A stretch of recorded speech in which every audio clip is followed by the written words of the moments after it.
As the amber extreme heat warning comes into force, the London Fire Brigade ramps up preparations. And from burst water mains to a hosepipe ban, we'll be putting your questions to Thames Water. Alert could soon be added to the list. It's likely that a state of drought could be officially declared in some parts of England tomorrow. The National Drought Group, including government officials and water companies, is set to meet to discuss the prolonged dry weather. Swathes of both urban and rural areas, which have already suffered months of low rainfall, are now being baked to almost desert-like conditions in the current heat wave. Today is the first day of the Met Office's extreme heat warning, and reservoirs, lakes and rivers are visibly suffering as temperatures climb. Ian Woods has the latest. The surface of an alien planet or a geological phenomenon? No, it's actually a village pond in Norfolk. Or it was, until all the water evaporated. In the River Mole, a tributary of the Thames, fish like pike and roach are having to be caught and relocated. Normally, the Environment Agency would try to add oxygen to the water, but levels are now critically low. The point of aeration is to increase the oxygen content in the water, and that will hopefully see the fish through until we get rain. But in situations like this, the levels of the river are just going further and further. We have to do something more extreme, which is rescue the fish and move them. Hanningfield Reservoir in Essex is down to 65% full. And it's data like that which will be analysed tomorrow at a meeting of the National Drought Group. Any new restrictions are likely to be on a regional basis, targeting the worst-hit areas. Satellite imagery shows how England and parts of Wales have been baked brown this summer, and it's about to get even worse. The amber heat warning throughout the weekend means more and more areas will be deemed to be at exceptional risk of wildfires. By Sunday, the alert covers most of the South and East Anglia.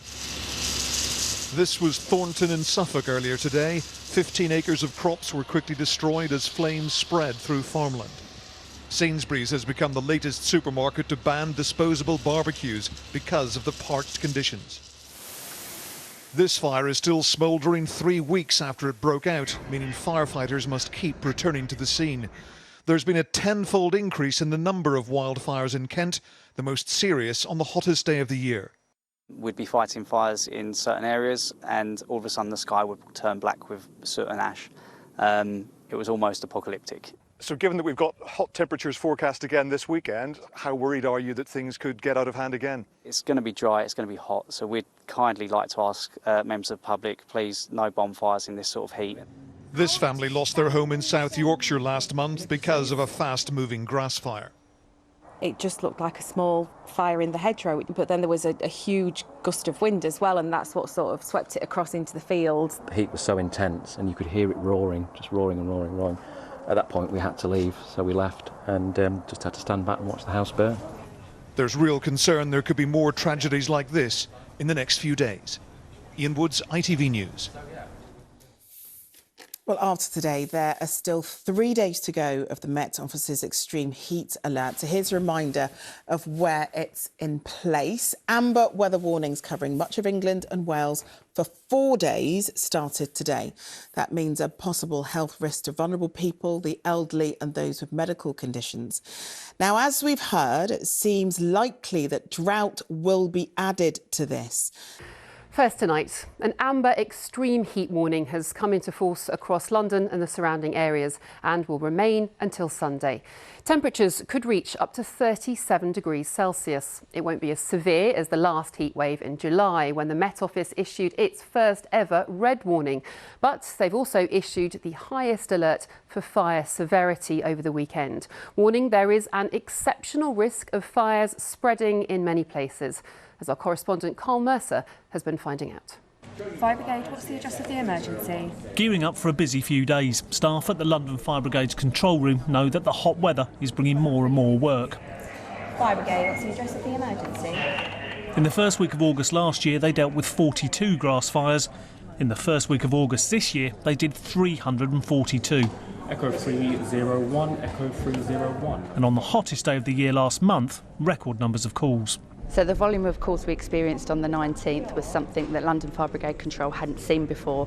So approximately 3,000 calls throughout the day to attend fires, compared to our average, which is usually around 900 calls we receive into this control room. That's it. Start video for me and just point it at exactly what you can see, and what that will do is it will give me eyes as well. They now use this app called 9i, which allows callers to show the control room what the fire looks like from their mobile phones. I've just mobilised to a grass and bushes light. I have got a 9i on it. It does look quite bad, so I don't know if you want to have a look. It is nerve-wracking if we are busy, but it's just, again, giving our callers the correct advice, how they can stay safe, what they can do to prevent, and just really making sure that we're helping them, even if we are a little bit busy. Foxtrot 322, state 7 for Dover proceed. Yeah, I mean, we do feel the pressure. Sometimes, you know, it's constant for hours. The calls are coming in like they are at the moment, and we just have to deal with it best we can. They're not the only ones who are busy. Like other councils, Hackney is working harder to look after its once green spaces. People are still leaving their rubbish behind, despite warnings it could start fires. The newly planted trees need watering, and the danger of fires is ever present, as we saw when we were filming. I guess we are really concerned because, as you can see, the fields are really dry. We've got a lot of woodland here. It's almost like a tinderbox. If we don't take great care of our parks right now, we could see more fires in Hackney. We have already had 2, but we really need community support in making sure we don't have any more. Their ask, like the fire brigades, is for people to take more care, to not use disposable barbecues in parks and take extra care with cigarettes and glass. It doesn't take much in conditions like this, they say, for fires to spread quickly. Carl Mercer, BBC London. Well, the hot weather isn't just a concern for the fire brigade, of course, but also for our farmers. The especially dry and hot weather this summer has meant early harvests and damaged crops. Well, Wendy Hurrell is on a farm near St Albans in Hertfordshire for us this evening. And Wendy, what is the future of farming really looking like at the moment? Well, the answer to that is it's increasingly unpredictable, the farming industry at the moment. We don't know exactly what the effects of a changing climate are going to be. It's predicted that things will get hotter and things will become more extreme. So what do farmers do? Do they change their crops entirely? Do they invest in drought resistant crops of the same kind, but risk perhaps a deluge the following summer that doesn't help at all?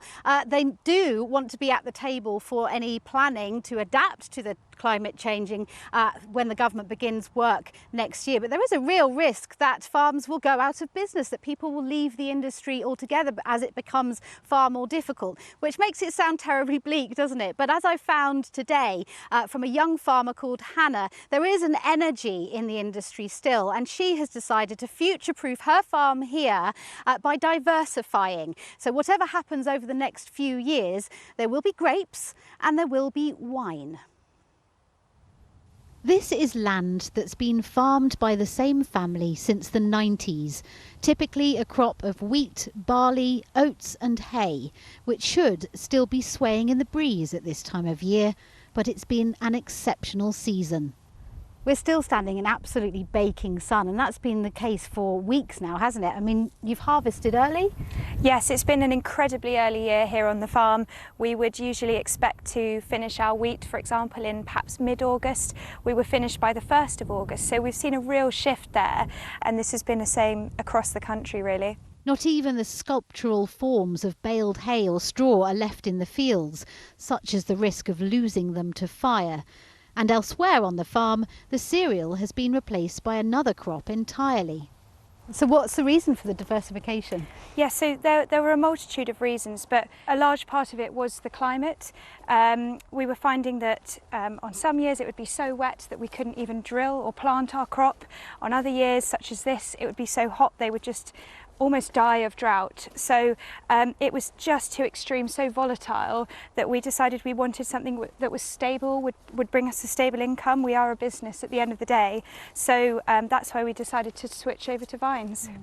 Which are perfectly suited to the well-drained, chalky soil here in Hertfordshire. And also because of the climate change, we can, evolve and adapt with it and use it to grow a new crop.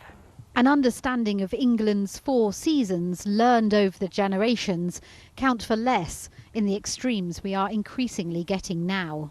As farmers, we are very much at the front line of climate change. We're experiencing it every day in our day-to-day business, and this year has been no different. We've had obviously extreme heat. Last year we had an incredibly wet year, so we were harvesting almost right until September on some of our crops. It makes planning for the next harvest incredibly challenging.